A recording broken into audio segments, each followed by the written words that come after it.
आपके पंजे में कोई चूहा तो नहीं दबा? अगर आपकी गलत आदत बदल गई, तो गलत लोग भी बदल जाएंगे। नमस्ते, मैं हूँ राहुल और आप देख रहे हैं मैनेजमेंट ज्ञान। एक बार एक बूढ़ी चील आसमान में उड़ते हुए भोजन की तलाश कर रही थी। तभी उसकी नज़र एक मरे हुए चूहे पर पड़ी। वो तेजी से नीचे आई और उस चूहे को अपने पंजे में दबाकर ले गई। उस चूहे पर कुछ कौवों की भी नज़र थी। इसके पहले कि वो चूहों तक पहुंचते, चील मैदान मार चुकी थी।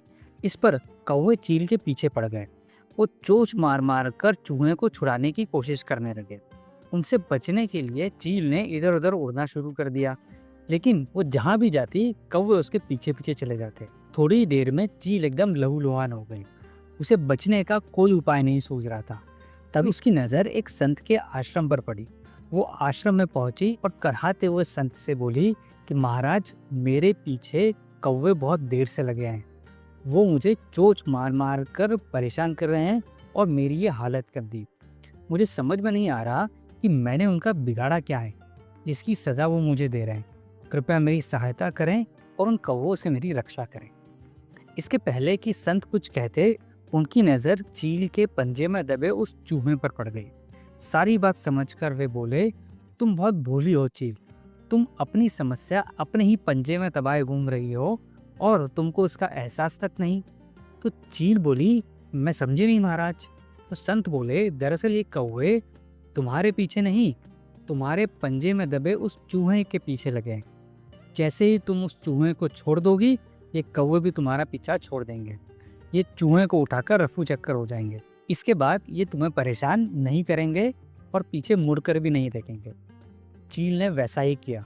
तुरंत ही सारे कौवों ने चील का पीछा छोड़ दिया और उस मरे हुए चूहे के ऊपर टूट पड़े। साथियों, अगर इस कहानी के मैनेजमेंट ज्ञान पर नजर डालें, तो देखा आपने, चील अपनी जान बचाने के लिए इधर उधर भागती रही, पर उसे इस बात का एहसास भी नहीं था कि परेशानी तो उसने अपने खुद के पंजे में दबा रखी है। फिर उसे उस मुसीबत से मुक्ति कैसे मिलेगी? जब बात समझ में आई, तो उसे उससे मुक्ति मिल गई। अब वो चील तो मुक्त हो गई, लेकिन समस्या यह है कि हम में से बहुत से लोग उसी चील की तरह व्यवहार कर रहे हैं।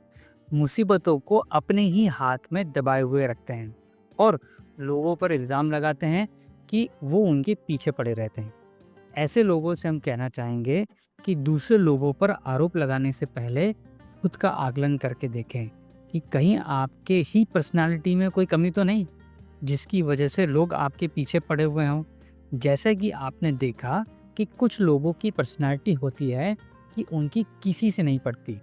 वो जिनके भी संपर्क में आते हैं, उनसे हमेशा उनका झगड़ा या मनमुटाव होता रहता है।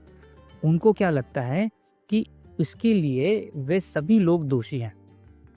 नहीं, इसके लिए वो खुद दोषी हैं, क्योंकि एक ही आदमी के सभी से झगड़े हो जाएं, ये संभव नहीं। ना ही ये संभव है कि सभी लोग एक ही आदमी के पीछे पड़ रहे हैं।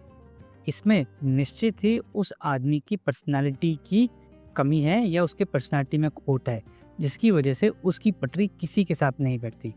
यदि आपको भी लगता है कि आपके ऑफिस के लोग बिना किसी बात के आपके पीछे पड़े रहते हैं, आपको बात बात में परेशान करते रहते हैं, तो एक बार सोचकर देखिए कि आप में ही कोई कमी तो नहीं।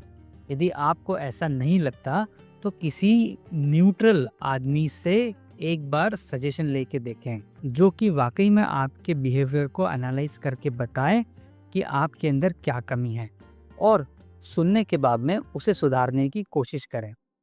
दरअसल हमारी कुछ आदतें ऐसी होती हैं जो हमारी परेशानी का कारण बन जाती है। जैसे ही हम उन आदतों से पीछा छुड़ा लेते हैं, तो पाते हैं कि लोग अब हमारे पीछे नहीं पड़े, बल्कि हमारे पीछे आकर खड़े हैं, क्योंकि लोग आपके नहीं, आपकी उस आदत के पीछे पड़े थे।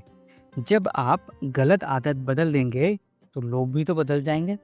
तो फिर आप भी अपने पंजे को टटोल कर देखें कि कहीं आपके पंजे में भी कोई चूहा तो नहीं दबा, जिसकी वजह से कौवे आपका पीछा कर रहे हो। तो ये था आज का मैनेजमेंट ज्ञान। उम्मीद है आपको ये पसंद आया होगा। मिलेंगे आपसे अगले बुधवार सुबह 8 बजे एक नई कहानी और एक नए मैनेजमेंट ज्ञान के साथ। तब तक अपना और अपने अपनों का ख्याल रखें। धन्यवाद।